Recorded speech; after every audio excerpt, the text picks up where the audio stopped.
Mirëmbrëma dhe mirë se vini në Kallëzo për një me.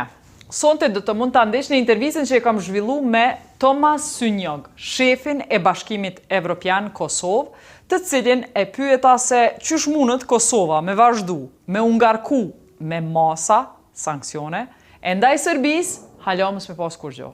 Për këtë, edhe detaje tjera rreth liberalizimit të vizave që planifikohet me ndodh një janar, ta ndjekim intervistën së bashku. Okay, Mr. Szunyog, good evening. Welcome to Kallëzo për një me. Good evening, mirëmbrëma. Mirëmbrëma.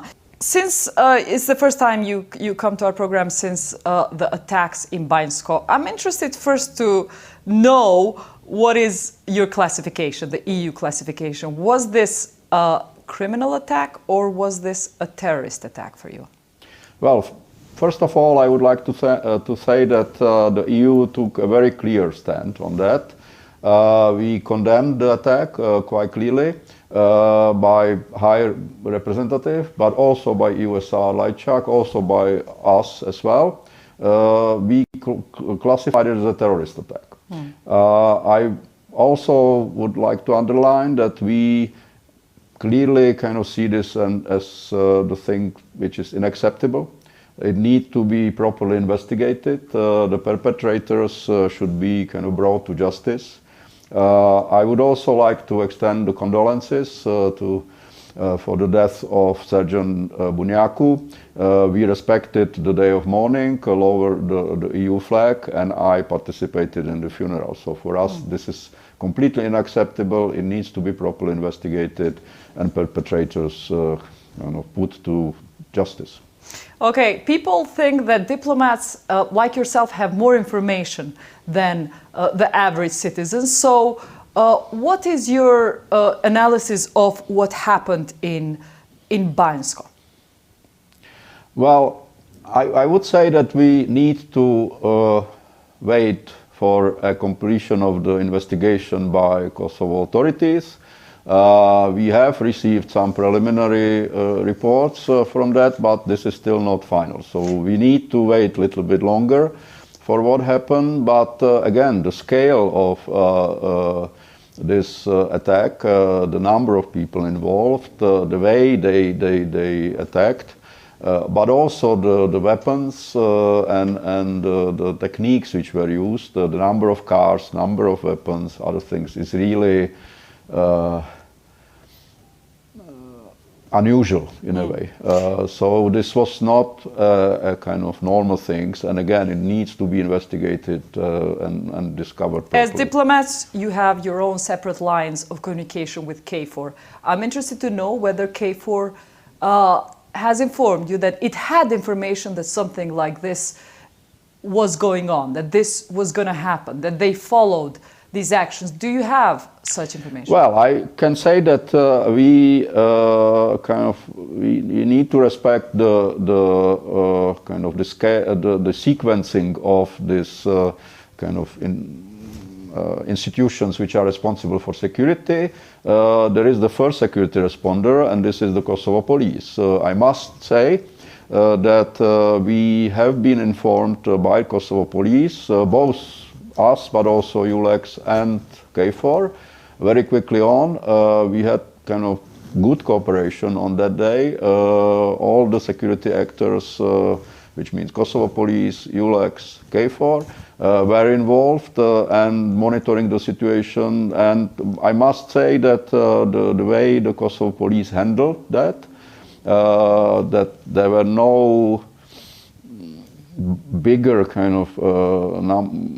let's say civilian casualties and others. But people who see us, I've been asking to interview KFOR, and I'm very sorry I have to put this question to you. They've been refusing interviews with us. But do you think that they failed to do what their mandate asks them to do, which is stop weapons come to Kosovo? That when they need to open freedom of movement, it doesn't mean that they should have allowed these weapons to come to Kosovo. The fact that they didn't have information for those weapons is their failure.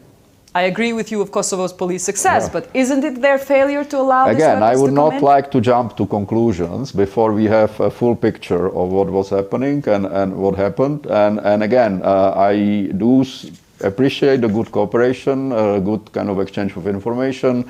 Let's see what this investigation kind of discover.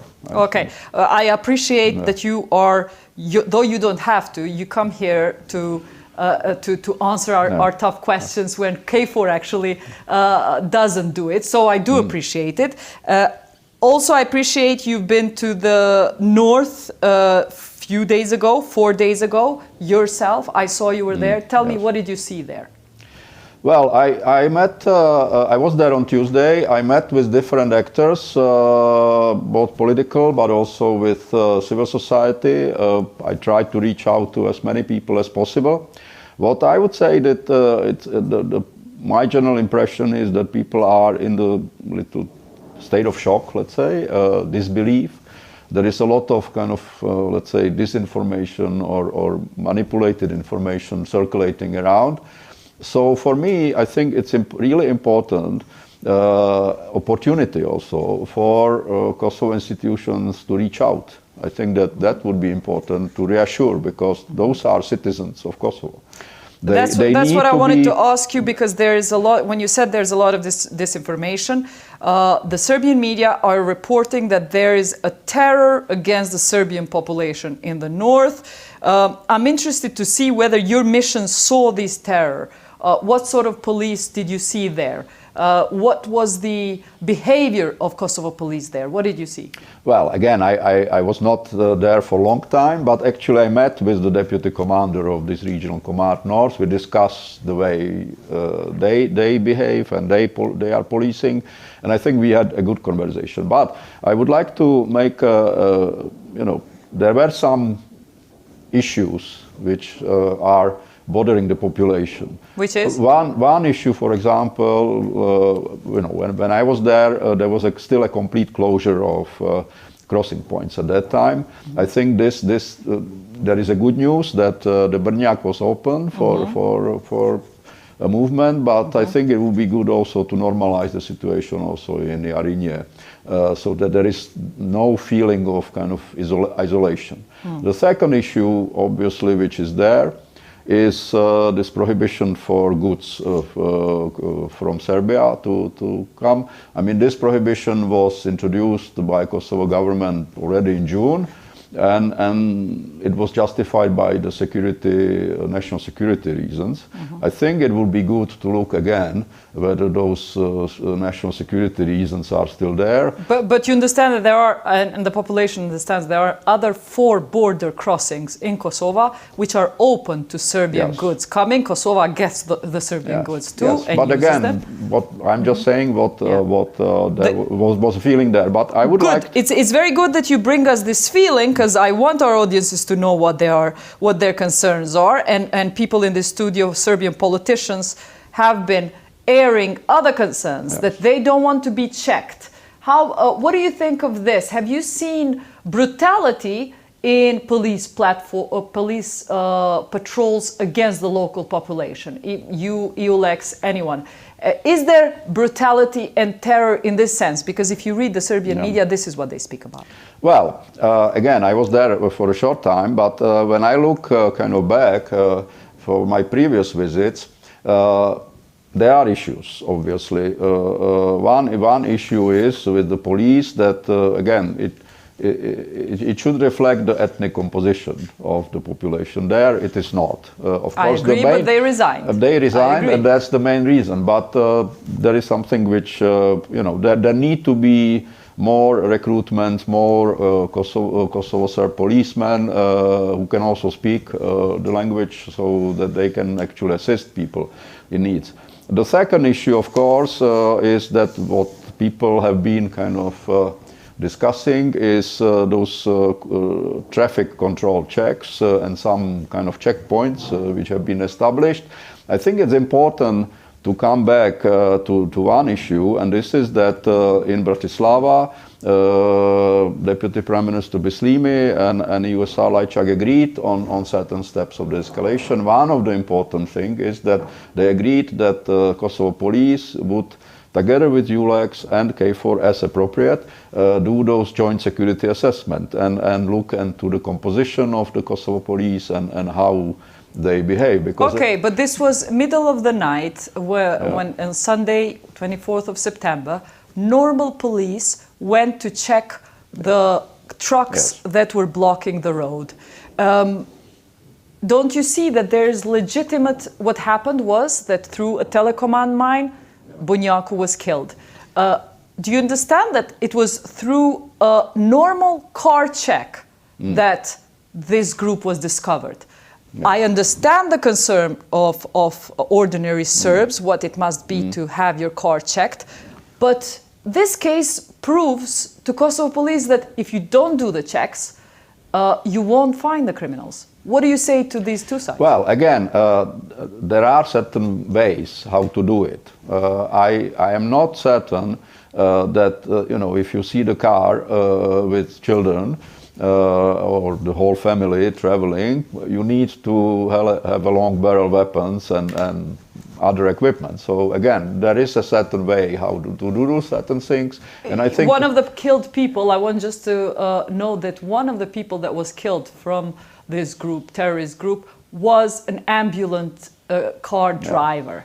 So Kosovo Albanians might say, well, actually, they used the ambulance to disguise it for this sort of well, action. Again, let's investigate this. But again, I was saying cars with people and families and small children. So I think that's another thing. But there is also one important issue, and again, for me, it's important to kind of sort it out. And this is, I heard also information about the lack of medicaments and medical supplies for hospitals in the north, but also for other hospitals also throughout the Kosovo. But do you know that they are not accepting medical supplies from Pristina? Yeah, because there's also corruption with medical supplies in the north of Kosovo. Like there is corruption with medical supplies, free medical supplies that get stolen by the staff and get sold. They are in the market, like in Pristina. But that happens in the north. No, I need to say that I specifically met with the Minister of Health. I talked to him. He assured me that there is a full cooperation from the ministry and him personally to make sure that there is no kind of shortage of medicaments. Okay, is the hospital in the north, hospital in the north taking the medicine from Pristina, or is it not?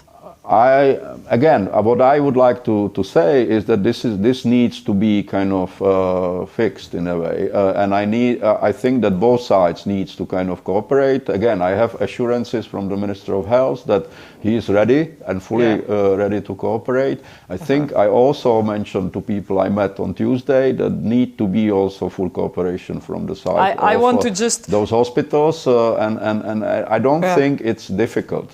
I think it needs to be kind of, we need to make sure that everything what they need is there.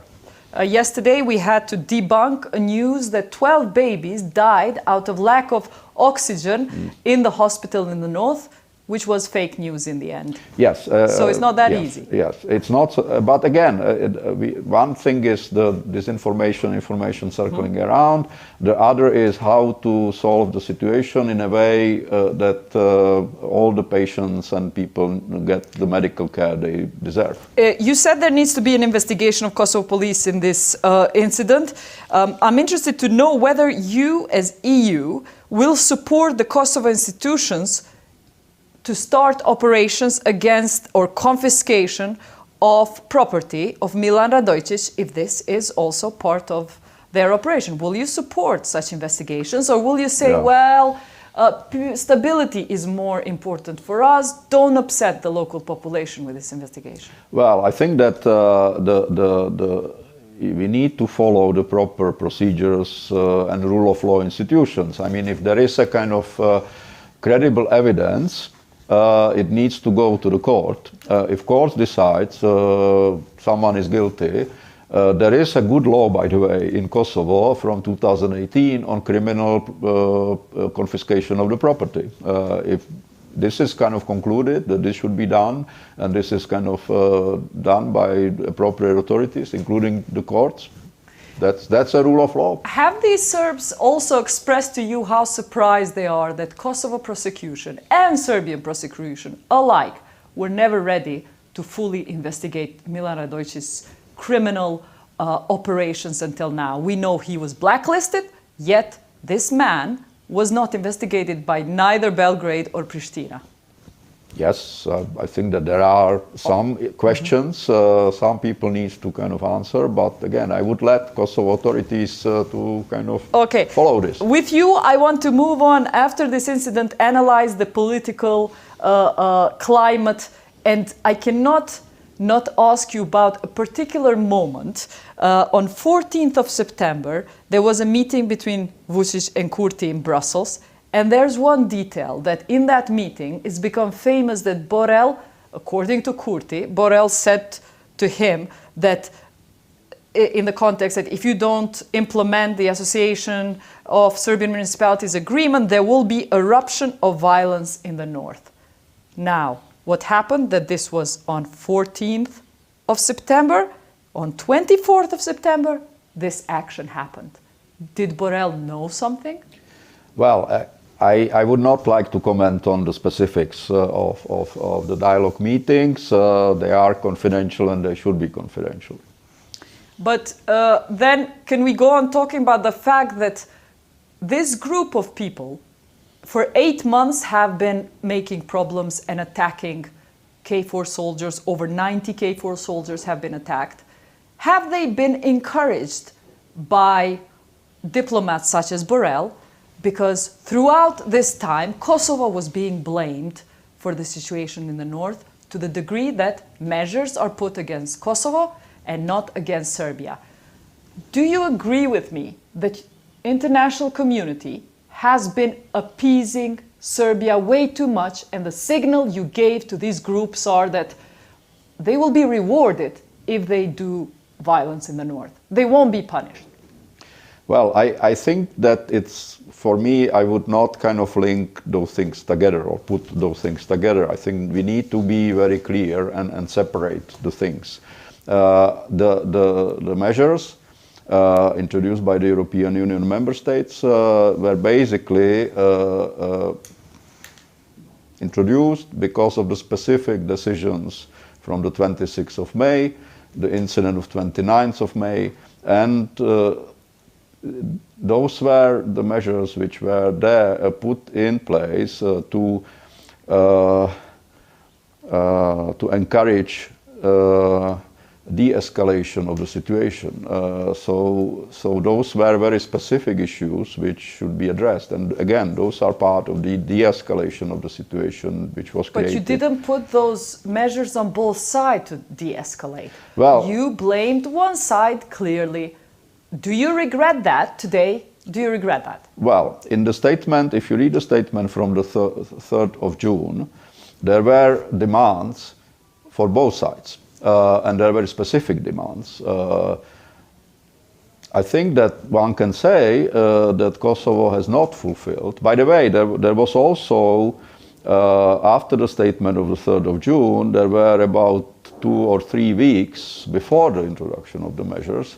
Within those 3-4 weeks, actually, Kosovo has not responded for what we were asking. Mr. Szunyog, I agree there's demands on both sides. Yes. But there's a huge difference that towards one side, you said, EU specifically, we will stop the funding.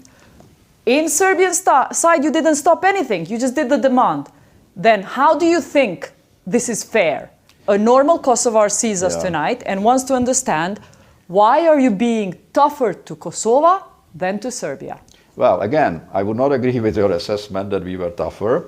We demanded from both sides to do specific steps to de-escalate the situation. Serbia did those steps.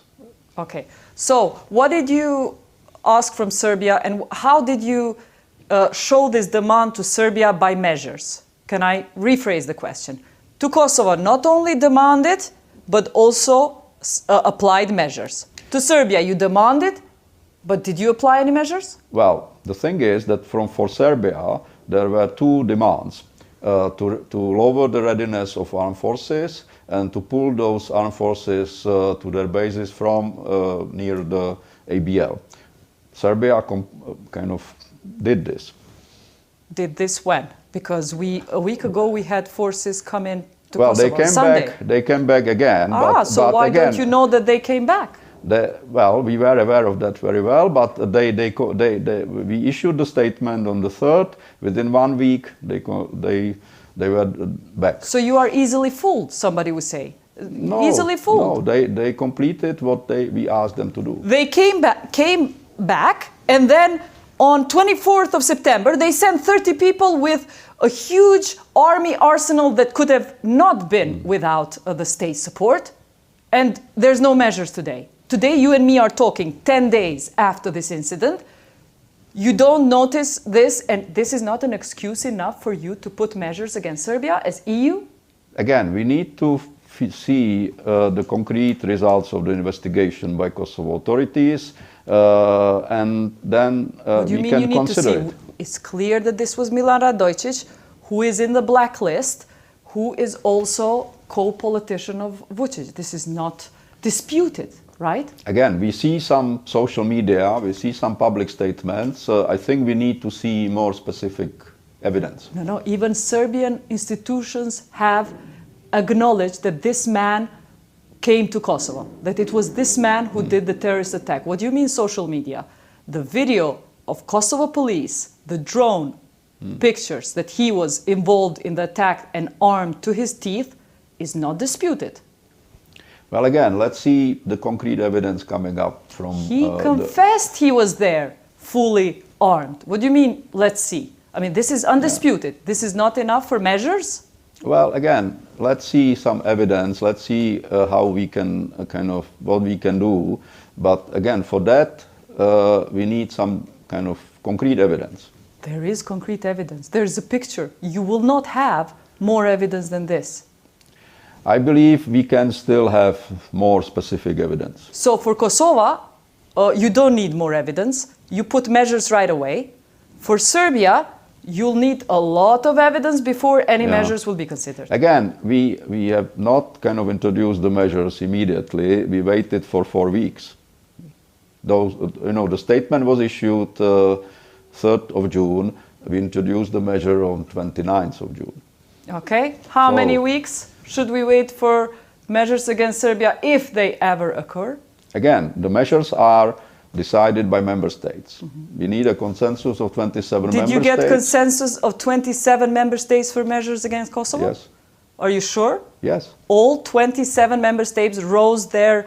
or was it just Borrell decided and informed the 27 member states? No. There is a kind of European Council, and by the way, European Council is the meeting of the heads of states of government, and they met on 30th, and they issued a declaration that they fully support the statement from the 3rd of June and other things. So yes, 27 member states on the highest level agreed on that. But if 27 member states, especially Hungary, under Orban, is not interested for measures against Serbia, even though there is proof that Serbia was involved with all this ammunition that could not have been just a private endeavor, in that case, what happens, and is Kosovo right then to believe that EU is biased against it? Because in this case, there's easy measures against Kosovo, but even with proof, there is no measures against Serbia. Again, I would not kind of like to speculate on what will happen once we start this debate. This debate somehow started already last week in the meeting of Political and Security Committee. We will continue next week. We will see, but I would not like to speculate what what the 27 member states agree at the end of the day. But isn't it funny that even Vučić in the last Spain meeting said, I'm not interested in measures against Kosovo. I've never asked measures against Kosovo, yet EU is more moralizing even more than Serbia towards Kosovo.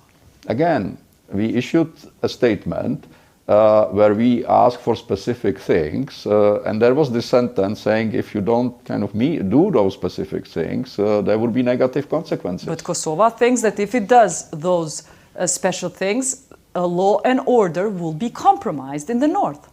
Well, I'm not... And it's proven. Unfortunately, Kosovo is proven right, not EU. With this incident, Kosovo was right that if it's less forces in the north, less special police in the north, unfortunately, though I wouldn't like that situation to have proven itself, what this incident in Banjska, the terrorist attack, proved that if there are no special police there, it's actually dangerous for normal police. Let me be more specific. I mean, in the statement of the 3rd of June, we asked specifically for two things.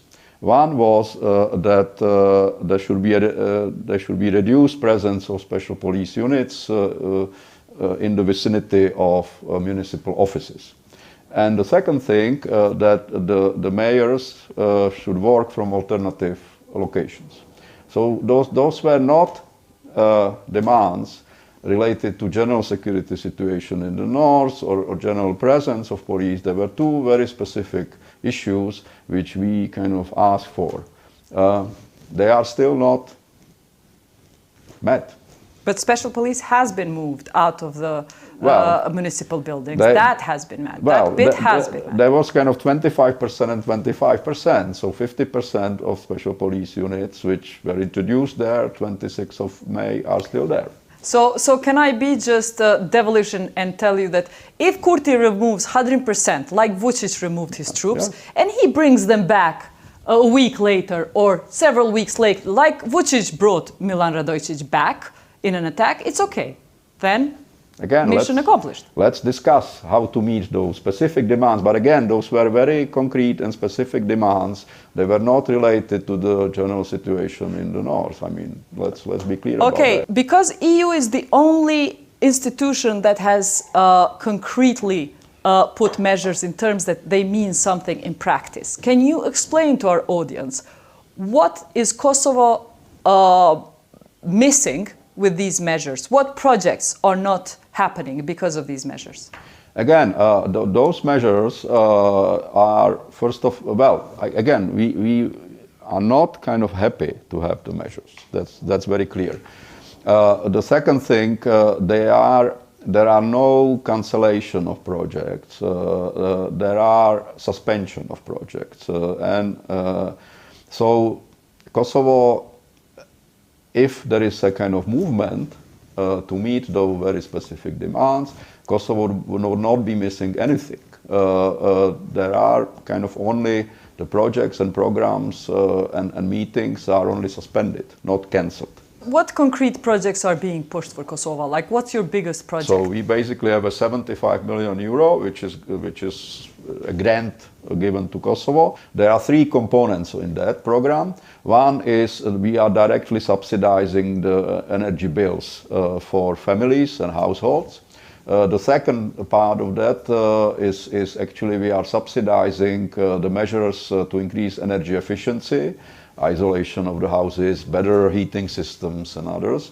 And finally, the third one, we are also doing it for small and medium-sized enterprises. So again, this is something we have a very good cooperation with Ministry of Economy and Kosovo Energy Efficiency Fund. We are quite pleased how kind of well this program is done. It's also, there are funds coming also from the Kosovo government, and we put it together, and let's hope it works. And again, it's saving concrete amounts of money to households when paying for electricity and energy. I want to talk to you about visa liberalization and enlargement, but before we go there, because I can't get to interview, although I've asked Mr. Borrell, I'm afraid I'll have to ask you about the dialogue. Can you tell me whether there is a serious discussion going on in the EU about changing the mode of the dialogue, or is it going to be business as usual after this attack in Banjska? Is it going to be same as before? We've had dialogue for 13 years. We had this happen this weekend. There's never been a dire situation than this, worse relationships than this. Is there anything going to change in the way EU is going to approach dialogue? Well, I would say two things on that, even though, again, dialogue is not directly my responsibility, but I would say two things. My sense is that in the EU and EU member states, there is a full support and for High Representative and Vice President Borrell, but also for USR, for dialogue and other Western Balkan issues in in dealing with or facilitating the dialogue. That's clear expression of full support coming from all 27 member states. Did I hear correct? You did not mention support for Lajčák. Is yes, support for Lajčák going out? Yes. I said USR for dialogue and other Western Balkan issues. Miroslav Lajčák. Are you sure there is support? Yes. From all member states? Yes, they're happy with him? Yes.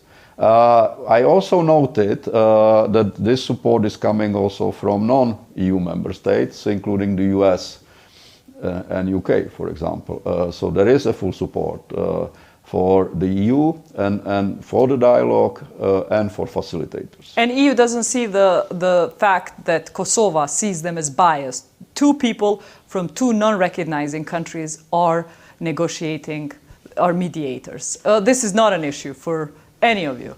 Again, there is a full support of 27 member states. Okay. The second issue, I would say, is that the dialogue is in the hands of two sides, Pristina and Belgrade. It depends on the two sides. What are the issues? What is the tempo of negotiation? Okay, this and how side it is negotiated. signed the agreement.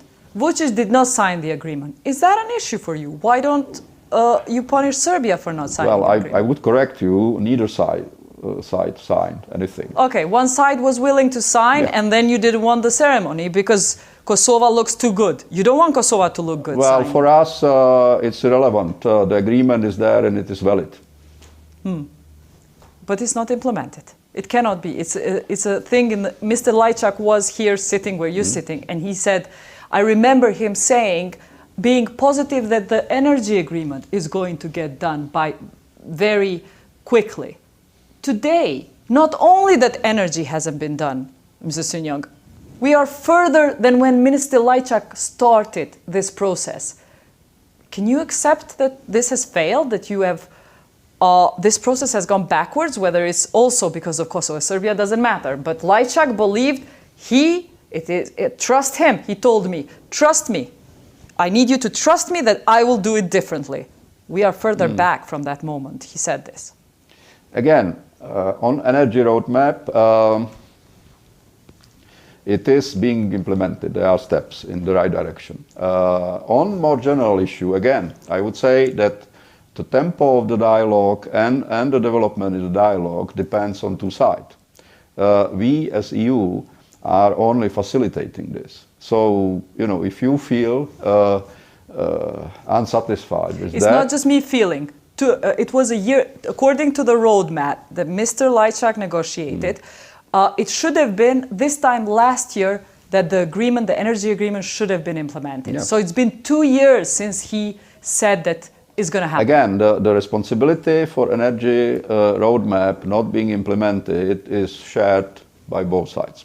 But the other side doesn't get measures because it doesn't implement it. Again, measures are not related to the dialogue. They're not. They are related to, again, very specific issues related to when you can read in the statement from Serbia. Because I don't have USR here or Borrell, I need to ask you about specific detail which is a bit offending to our audience. Because Kurti complained that in the dialogue, Borrell gave him a document in English and in Serbian in Cyrillic. It's not even translated by the Borrell team. It wasn't a document even translated in Albanian, but it came straight in Serbian in Cyrillic. These are details, but devil is in the details. Does this prove yet another Freudistic proof that the EU doesn't care about Kosovo side, what Kosovo thinks? It treats Kosovo as its own child that should do as it's told, while it treats Serbia like a country. Again, I cannot comment on the specific details of the discussion around the dialogue. Okay. They should be kept confidential. Okay. I'd like to talk about visa liberalization. Is it happening for sure in January? And many people just wonder in the back of their mind, will Kosovo be punished with visa liberalization also the way it's been punished about measures on the north? No, visa liberalization is happening on the 1st January next year.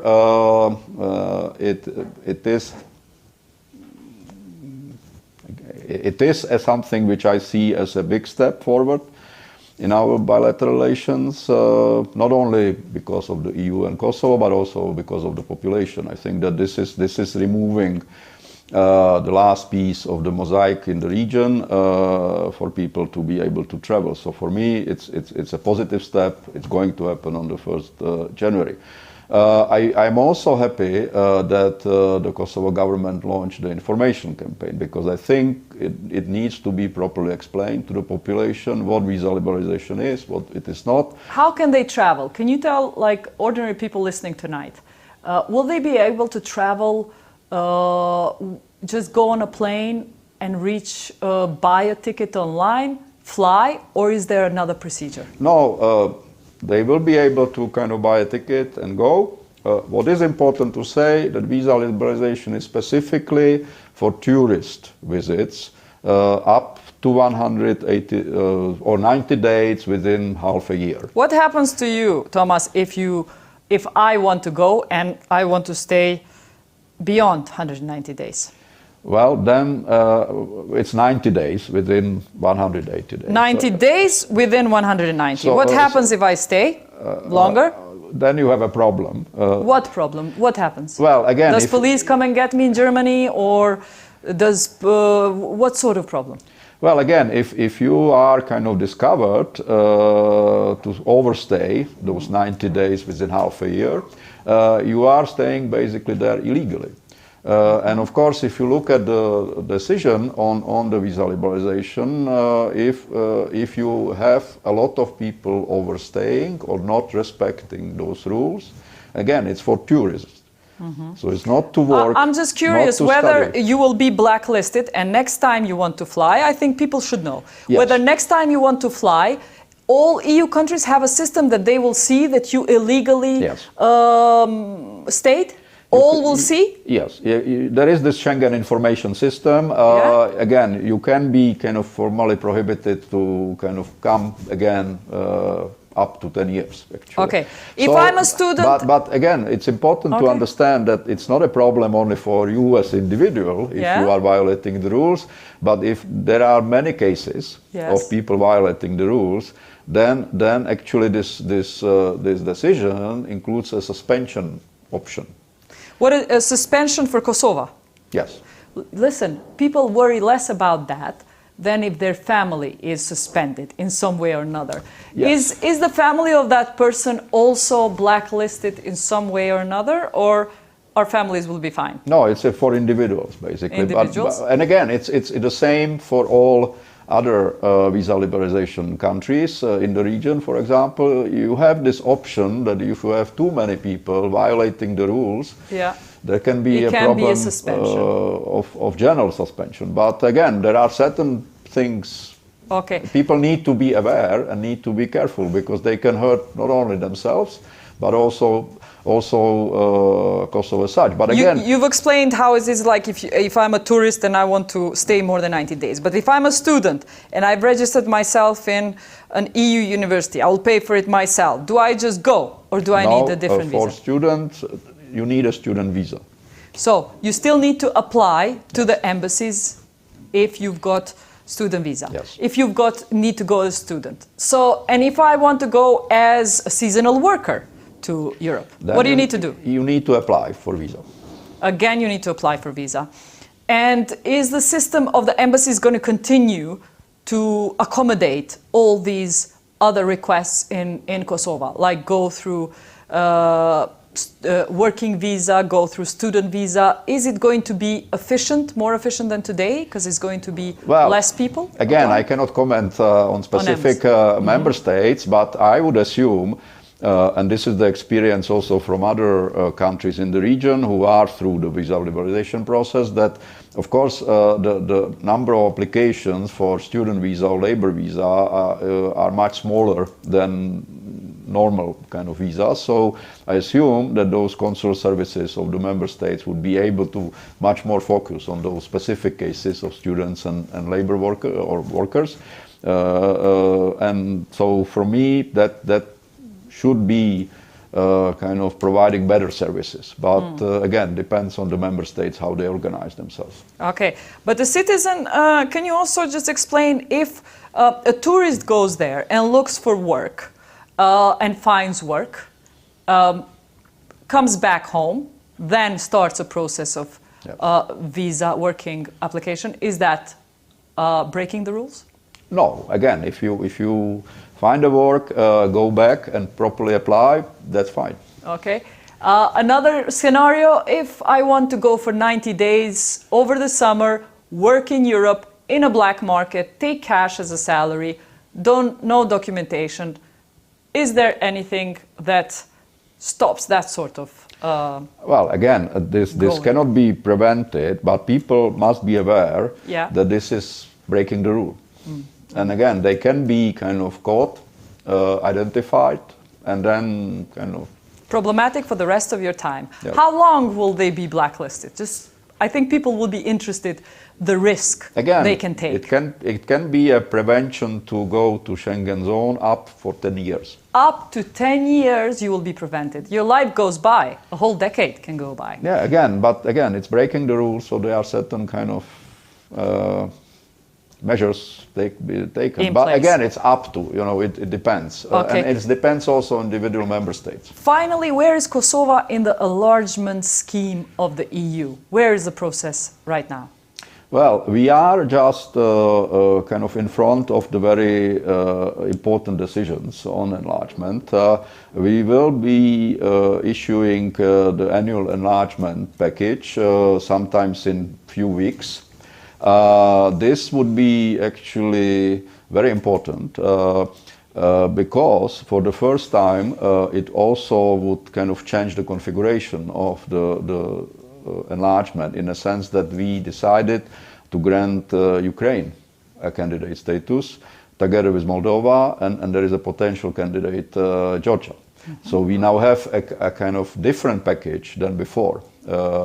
So this is very important, and there will be a serious discussion about how to handle this much bigger package now we have. We also see the debate internally within the European Union how to prepare for this enlargement, which again encompasses much bigger groups. We are speaking again seriously about absorption capacity, which is how the EU is able to handle new members. We have again important discussion about also financial consequences. So this is really important. We also will have in few weeks this new growth plan, which is again the program which should be designed to help candidates and potential candidates to be ready for the enlargement. So when can we wait for Kosovo to have a candidate status as you see it now? Well, on that, if you look at the treaty on the European Union, it is very clear. It says those decisions are made by EU member states by unanimity. So you need to have 27 member states agreeing on that. Okay. So that means... We have 5 countries that don't recognize us, but does this mean that Western Balkans, do you see at some point that Western Balkans is going to have a package in which Kosovo is excluded? Well, I would say 2 things on that. One is that since the rules are very clear and require the support of 27 member states, I would argue that the dialogue and a successful completion of the dialogue by agreeing on full normalization is the only way through to the European Union. But Tomas, even if this full normalization does not result to Serbia recognizing Kosovo, if it doesn't lead to that, is there a chance that Kosovo will be part of all the Western Again, Balkans it's for countries? both, for Pristina and Belgrade. The agreement on full normalization of relation is a key part of their integration. So that's very clear. I would still argue that what we are proposing is based on individual approach to each and every, and the merit-based approach. Is it going to be an individual approach? Because Kosovo doesn't want to be dependent on something that it might not have control on. It does not have control over everything with dialogue with Serbia. It looks then, for Kosovo, there is no incentive to do good in administration, in reforms, in justice, everything else, if EU says, if you don't do good in normalization, we're never going to take you seriously. Again, for me, the logic is very clear. You need to have a kind of successful normalization of relations, and this would go, everything else would go with that. And that's the same for Serbia as well as for Kosovo. This needs to be, again, it is in the hands of member states, and it is in the hands of 27 member states. Can I also just compliment you? But I would probably, sorry to interrupt, but there is one important issue. There is a certain dynamics. There is that the process, the serious discussion has started. It would be reinforced again after the release of the package. It would be discussed in December by European Council, which is basically the summit of European Union. There is a certain dynamics. I think that Kosovo needs to understand that there is an opportunity. There is a unique opportunity to be part of this discussion and to be part of the process and to kind of, really to do it. But again, Kosovo should not be distracted by other things and should understand how that this far are we to this option? How far are we? Again, we are talking about next weeks. Next weeks? Yeah. That close? Yes, it's end of this year. Again, not everything will be decided by December, but those key decisions are now. I'm mostly asking how far is Kosovo from this, not how far is EU from deciding. How far is Kosovo in this scheme? Again, Kosovo has a clear pledge for the future membership. But again, there are certain things needs to be kind of put together. Okay. But again, there is a huge opportunity. Kosovo should understand that and make sure this is part of the kind of positive momentum we are now having. Okay. Lastly, I just want to ask you whether you knew that when you invested, I think, the most important cultural investment of 1 million euros in digging the archaeological site of Ulpiana, which recently discovered the Urbs Dardanie plate. Did you know that EU is financing a really deep patriotic project of Kosovars, and that the narrative that the Kosovo Albanians are inheritors of Dardania, with the fact that we have a Dardania suburb, we have a Dardania flag.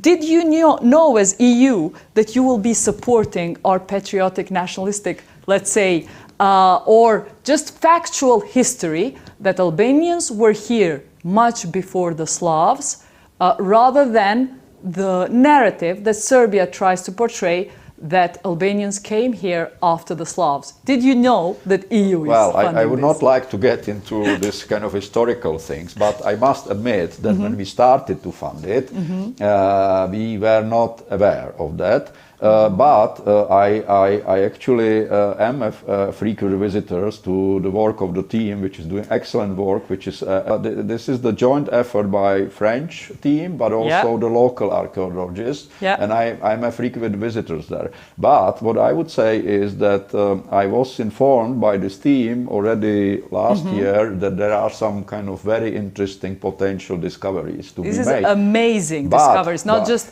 interesting. This is an amazing discovery. But I would also say one important issue. I am visiting quite often this kind of things which is there.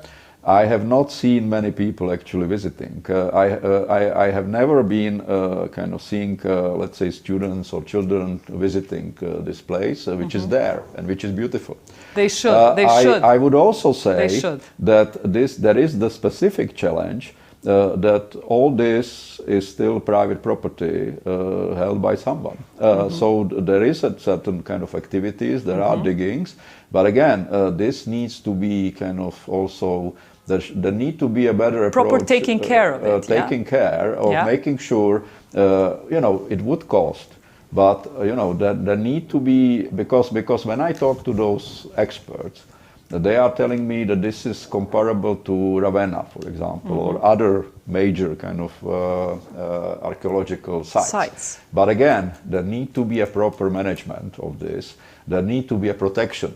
Those kind of mosaics, they are sensitive. They cannot be kind of just on the open, or they cannot be just left in the fields. All I want to say that this goes against the impression we have of EU right now. There's such a bad image on the EU but because of the measures, and I want to point out that to tell you publicly that I'm very grateful for EU for supporting a project, archaeological and cultural heritage of Kosovo, taking care of it more than Kosovo itself. This is so important, and hopefully you won't shy away because No. I mean, it's going to continue. By the way, it's a project, not just a specific one. There is a broader project which deals with a number of other sites, including some religious sites, including sites for the Serbian Orthodox Church. So again, we are comprehensive. Serbian Orthodox Church, because we have a Serbian heritage in Kosovo. We don't deny it.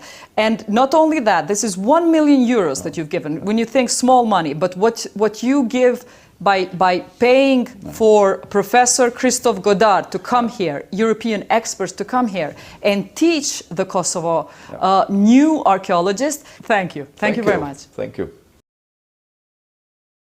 Kjo ishte krejt çka kemi përgatit për ju këtë javë, ndërsa vazhdoni me na ndjek të premtën, të shtunën dhe dielën në tv-dukagjin dhe kallxo.com çdo javë në orat 8 e 10. Deri të premtën, mirupafshim.